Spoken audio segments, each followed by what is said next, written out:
হবে না, ওয়াজ দিয়ে নিজেকে পরিবর্তন করতে হবে।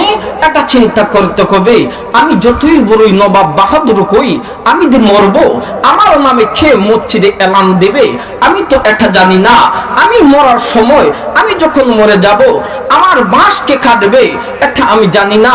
আমি যখন মরে যাইব, আমার কাফনটা খাট টাকা দিয়ে কিনা হবে এটাও আমি জানি না। আমার কবরের মাটি কে খনন করবে এটাও আমি জানি না। বড়ই পাতার গরম জল দিয়া কে আমাকে শেষ গোসল করাইবে এটাও আমি জানি না। আমার জন্য আমি মরে গেলে কে চৌকের পানি ফালাইয়া কানবে।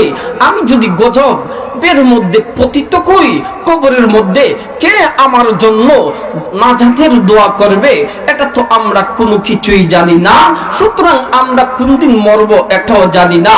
কাজেই আমরা একটু চিন্তা করি, আমাদের বিবেকটাকে একটু পরিবর্তন করি, আমাদের চরিত্রটাকে একটু পরিষ্কার করি, আমরা প্রভুর জন্য জীবনটাকে উৎসর্গ করে দেই।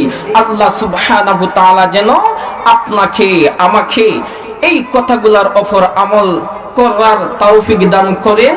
আর যাই কিছু আলোচনা করলাম তার উসিলা করিয়া যেন আল্লাহ জিন্দা মওদা নারী পুরুষ সবাইকে যেন আল্লাহ মাফ করে দেন।